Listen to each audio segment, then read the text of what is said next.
Welcome to The Glitter Effect, a podcast dedicated to shining a light on the movers, shakers, change makers, and all-round living legends of our communities who are making a real difference.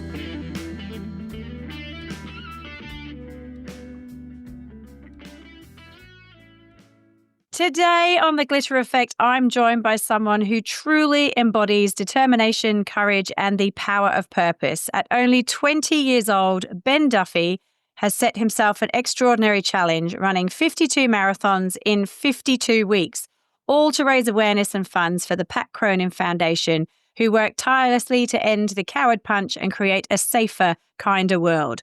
What I love most about Ben's story is that it's not just about the kilometres or the finish lines, but about the ripple effect he's creating.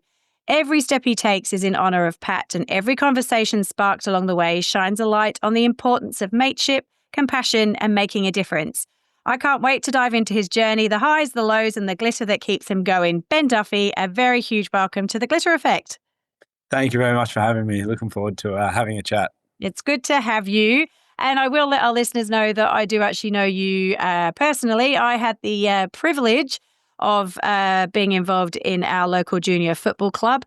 And Ben was actually captain during my time at the club. So I got to work very closely with Ben and got to see you shine then, Ben. And that was a few years ago. So I'm absolutely not surprised what you're doing now. But so proud of what you've done and to this point. But let's get straight in.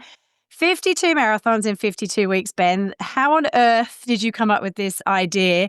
And also, why support the Pat Cronin Foundation? Yeah, so it was a culmination of a couple of things. It was a presentation in terms of why I chose the Pat Cronin Foundation. It was a presentation I heard from Matt Cronin, Pat's dad, when I was in year 12. It's about the middle of year 12 when I was year 12 in 2022 at Whitefriars, which is the same school Pat went to. And Matt gave an unbelievable presentation outlining what the foundation does and the effect it had on their family. And it was super emotional and super touching. And it sort of showed what a great cause it was. So from there, I know me and my mates got our hands on some of the Pat Cronin wristbands and we wore those and we used to speak about it here and there. And then it almost felt like not only my local charity, but the one that I, felt most compelled to not only donate to, but sort of support in more ways than one. And then, in terms of supporting it, I was running in last year's Melbourne Marathon in early October and finished it and felt okay and had the crazy idea that I could sort of up my running a little bit. I've never been a great runner, but always loved my sport. And I'm not a runner by trade. I've played a lot of sport and done a lot of running in it, which has obviously served me well. Yeah. But decided early October that I enjoyed the marathon and reckon I could do a few more of them in the year. So I came up with this crazy idea and sent it off, got in contact with Pat's parents, Matt and Robin, who run the Pat Cronin Foundation. They're unbelievable people. Yeah. And they straight away got back to me. We're in full support. We sat down. I went to their board meeting. We sat down, spoke through it all, the logistics, everything. And then it was basically the ball was in my court to see if I could do it. And here we are. Wow. Well, I actually had Matt Cronin on recently as well to talk about the foundation. What an incredible duo him and Robin are, and the incredible work they're doing to just, eradicate the coward punch from our society. But for you, you do make me laugh because you said, I'm not a runner, but I'm going to do 52 marathons in 52 weeks. There's plenty of people who aren't runners, and that's the furthest thing from their mind that they're going to do. But running a marathon is one thing and doing it for a greater purpose adds another layer. What does it mean to you to run all these marathons for the Pat Cronin Foundation, and how does that purpose shape you along the way? Yeah. So I wouldn't be doing it without a purpose. I wouldn't be doing it. I'm not doing it for any personal gain other than a bit of fitness, but I'm doing it for the purpose. And it's really seen the effect that it had on Matt and Robin. And I've got so much admiration for the way they were able to turn what is such a tragic event. Like you can't even imagine being a parent going through that. What they turned, such a tragic event into, they put such a positive spin on it and decide to educate as opposed, to other ways they could have gone about it. So I found that really impressive. And with all the, I've learned more and more about the foundation as the years gone on. I've been to different meetings, met different people from the foundation on the board and stuff. And everyone is, again, it's unanimous admiration for the way that they go about it. So when I'm running, if I ever wake up in the morning and really struggle to get out of bed and get going, it is the foundation itself, which is at the center, which is at the forefront of my mind when I'm running and when I'm getting up and thinking about, I don't want to do this, like how much worse it could have been. And yeah, again, I'm appreciative for the support they've given me, and keep using the word admiration, but I think it's the perfect word to describe spot how on. I feel about the family. And can you just explain for any of our listeners who actually don't know what the Pat Cronin Foundation is and how it came about? Can you just explain the backstory, Matt and Robin's backstory? Yeah, of course. So I'm sure Matt touched on it, but to reiterate, basically Pat was 19. After a senior football game, he was struck in the back of the head when trying to, he was just removing his mate from a fight, and someone came up behind him and struck him in the back of the head, and it consequently took his life. So he was killed at the hands of a coward punch. From there, Matt and Robin set up a foundation in Pat's name to basically end the coward punch, which is their slogan. And what they do is they go around to schools educating young kids of the repercussions that violence can have, and using their story as sort of a way to appeal really emotionally and show how real it is. And they've reached countless kids, and they continue to expand. And I think the goal of their foundation is just to reach every single kid they can. And it'll have effects like it did on me and my mates who constantly talk about it and know better than to do anything stupid on a night out and know what the repercussions can entail. And it's that whole, when we know better, we do better, right? And the more we do talk about things like this, and it's the similar age to, Pat was a similar age to you too. So it's probably very relevant because you're probably heading out into pubs and clubs and into social gatherings. So it's very relevant for you as for everyone else. But applaud you for doing this and to the next level. So what do you have any rituals or any patterns or anything you do to prepare yourself for each week? And do you run on the same day? Is that even part of your ritual? Yeah, so it's because it's such a foreign concept, and I've never done anything like it, and I don't really have anyone who's done it to go and reference off. I've sort of paved my own path a little bit, but I'm not an overly superstitious person. But the ones I've stuck by this year are I always have pasta the night before to carb load. So I always joke to Mum that after this year I will not be touching pasta for a year because I basically need to be sponsored by a pasta company. I eat it till I almost feel sick. So it's really turned me off pasta, but it works perfectly to keep me energized the next morning. And then basically I try and get in bed by 10, 11 if I can. And then the alarm goes off anywhere from 4:30 to 5 o'clock. I basically get up, I do all my strapping because obviously it's taken a bit of a toll on my body. So I've got to do everything I can to keep my body hanging in there. Get up, have a couple of pieces of toast with honey on them, have my electrolytes, have my water. Yeah, strap up, do a bit of rolling, bit of stretching, and then try and leave the house by about 5:30, 5:45 each morning. And then, it takes me about 4 hours to I just plug into my podcast, sort of try and zone out. Sometimes meet mates along the way, and then 4.5 hours, and I'm wrapped up for the day. Yeah, that's great. And 4 hours, Ben, that's incredible as well. Like that's not to be sniffed at. That's pretty up there with just someone who is doing one marathon, but you're throwing this out every week. You must have a very good fitness regime and support crew outside as well. Do you have lots of physio and stuff like that happening after each run?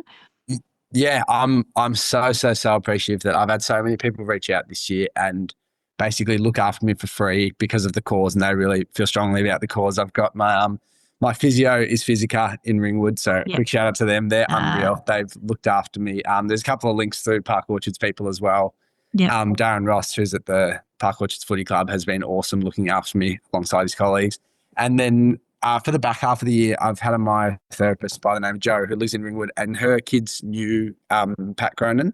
So she has that link, and she works at the Hawthorn Football Club, and she's been nothing short of amazing. So I see her once a week just for a rub down, cupping, all that sort of work to sort of flush all the domsy sort of soreness out of me. And it's unbelievable. Like I don't know myself this second half of the year. Like my body's been not deteriorating, but it does get tougher on my body. But without this, I'd be in a far worse position than I am. And magnesium, I'm sure, is your best friend too. That's funny you say that. The only thing I've been sent off, I got sent to the supplement shop straight away by my mate to get my hands on some magnesium. So I have my pills each morning now. Good on you. And So there would be some weeks that are harder than others just because of what's happened in the week and just the way your body feels. And that's not just physically, that's mentally and emotionally.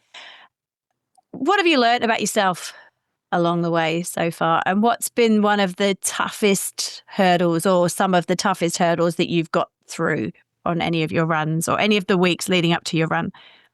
Yeah. So I think I've learnt that I can be really disciplined more so than I knew I could. That's done me great good from a fitness perspective, but more so a discipline perspective, which I think translates to other things really well. Sort of forces time management, things like that. Because I don't have the option to skip a week. I can't really lie down and roll over at any point.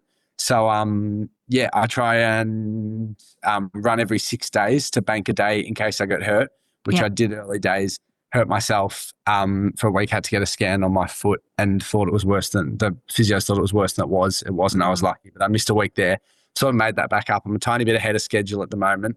But the hardest ones, I think mentally more so, I find the mental struggle is greater than the physical struggle just because like I've become a lot tougher mentally, but it is a lot to shoulder. But now that I'm 36 through now with 16 to go, so it's sort of on the coming that downward spiral. Yeah. But the first one or two were sort of where I put in perspective that I'd been told by a few people that like some of my closest friends that like what you're doing is incredible, but you could have bitten off more than you can chew here. And I was well aware that was the risk you take promising something before you deliver it. But yeah, the first couple I finished and was like a shell of myself and was like, oh, like this is going to be ridiculous. I don't know if I can do this, but I'd already promised it all. So I just had to grit the teeth. But the first half was a lot harder because it's like I got to my 26th marathon. And I was like, oh my God, like I have to butter up and do this 26 more times. Yeah. But now I'm another 10 through done 36 and sort of starting to feel like I know once I get close, like I'll be able to run through anything. So just trying to avoid injury and really grit the teeth for as long as possible. And look, and I suppose, as you say, on those tough days too, knowing that you're doing this for a cause that's bigger than you and helping others, that really is the motivator on those days too, right? Yeah, exactly. I'm sort of a byproduct of their work, and I'm sort of a medium to help them donate, raise funds, and so I feel like it's almost not my duty, but I feel like I'm doing what I've promised to do, and now that I've put it out there, I've had lots of people say, "Well done, and you're doing so well," but I'm so tunnel vision that I get it done, or like I have to get it done at all costs because it's for them, it's not for me. Well, kudos to you because there's so many people who would give up even if they were doing it for another cause as well. So kudos to you. What have been any uplifting moments that you've had along the way? I've actually found the uplifting moment. I love running with my mates. I'm super fortunate to have a friendship group that are very fit and athletic and enjoy their running. So whether people are doing it through the footy season to stay fit or just for general fitness training for marathons, whatever it is, I've got lots of mates who I've been so lucky to be accompanied by.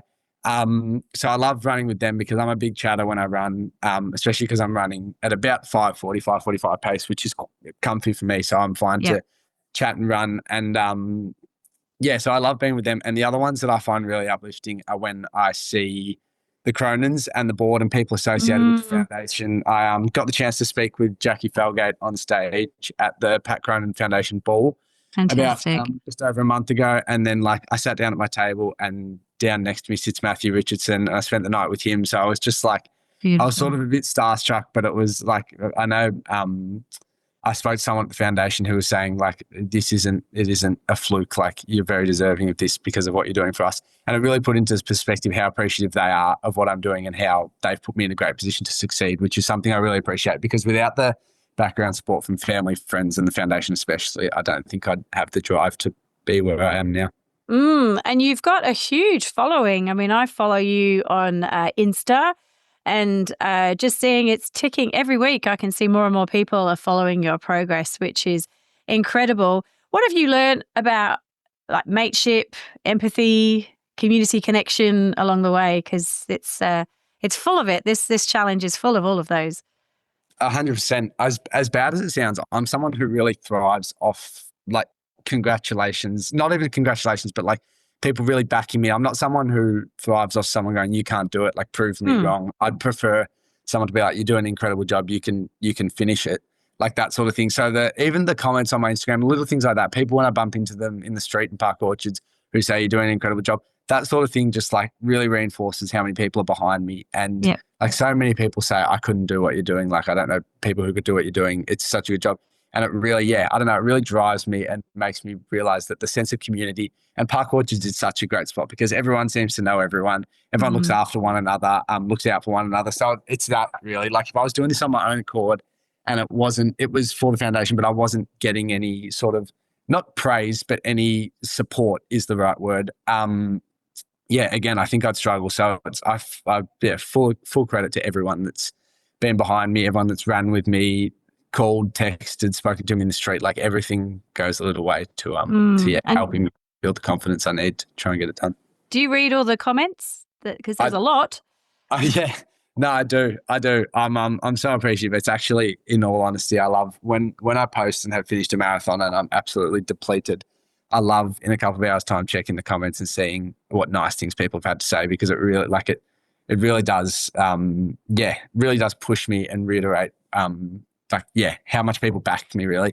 I love it. Even when I put it out at the very start, I can't remember the number, there was well over 100 comments of people saying like, this is awesome, go well, you'll smash this. And it was just like, it was what I needed. It was what I needed, the backing from everyone. Not that I don't need all the admiration on social media and stuff like that, but even just chatting to people, when people tell me what a good job I'm doing, I do really appreciate it. Well, it confirms that what you're doing, it means something to so many people, doesn't it? And I think, if everyone could do it, they would, but they can't. And that's the truth of the matter. So people are always happy to get behind people like you who are putting themselves out there. So do you have a date that you're intending to finish this year? Have you got an end date, or are you just letting it roll, not putting any pressure on? Because it's, in the grand scheme of things, I'm getting closer. But when you break it down, I still have 16 marathons to run the last 16 weeks of the year, which is a lot. And anything can happen. Like there's so many factors. I've had so many little injury niggles here and there that I know, like I'm not over the last hump yet. But I would love to finish it. My birthday is December 17. So it's, and like I'd love to finish it before the end of the year, but I'd love to finish it right around my birthday. Obviously the goal is just to finish it in 2025, like I set out to do. Yeah. But if I can get to having 4 left in December, I'd probably push the pace and get them done at a quicker rate. But I really I'm trying not to plan anything early because like you just don't know. Anything can happen. I wouldn't go any earlier than when I've got 2 or 3 left really to say, here's the plan for the last one. Yeah. Down and show some support, which I will definitely do something and open it up to anyone and everyone who wants to come down for the last one, whether that's coming for a jog or just hanging out after. I think we've floated the idea of maybe going to the pub after with everybody and anybody and finishing it there. But yeah, we'll see what happens. But I think I'm still a while off that. I'm almost, as cliche as it sounds, I really am going run by run at the moment. But we'll be following your progress, don't you worry. So we will keep an ear out and see how you're tracking. Now, to get to this point, I always ask, and you're still so young as well. So there's people who have inspired you, who I like to refer to as glitter kings and queens. Who have been your biggest inspiration to get you to firstly, to this challenge and to be the person you are today? Yeah, so I'm sure you probably get this answer a lot, but I will and feel wrong not to credit my parents. They've been so supportive of me the whole time. Like it is the obvious answer, but it is quite genuinely my answer. I always used to speak through year 12. Like my parents were the perfect median of pushing me to do well in everything I did, whether that was sport, academic wise, anything, leadership.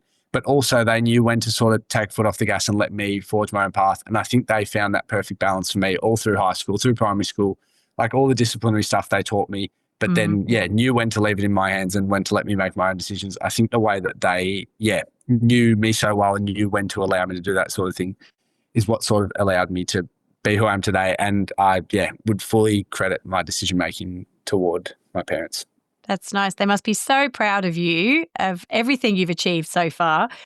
And what if people now finishing up, actually, if people want to follow you or want to donate, want to, find out when you're next running, or if they want to support you in any way, where's the best way to do that, Ben?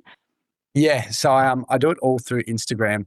My account is _52 in 52, just the numbers 52. But yeah, so I do all my posting. I post after each run. Basically, I basically post a screenshot of my Strava to prove the run was done. Yeah. A quick video of how I felt during. I'm normally pretty sore, and then just a selfie at the end or something little to finish it off. And then I post little things here and there. But I probably could do a better job on my social media than I do. But I'm so focused on the running that I just flick my post up after each run and slowly tick them off. But yeah, if you wanted to support, there's a link in my bio to a GoFundMe where I'm raising money. I think I'm at just over $16,000 at the moment. So we're slowly getting there. And the goal is $26,000. So hopefully it'll pick up towards the end and I can get around that mark. Amazing. Ben, thank you so much for sharing your journey with such honesty and heart today on The Glitter Effect. What you're doing is more than just running marathons. It's a living, breathing reminder that one person's actions can spark conversations, inspire change, and keep a legacy alive. To our listeners, I hope Ben's story reminds you that we all have the power to leave behind a glitter trail, whether through kindness, courage, or simply showing up for something bigger than ourselves. Ben, thank you for sharing your story with us today and taking time out of your schedule.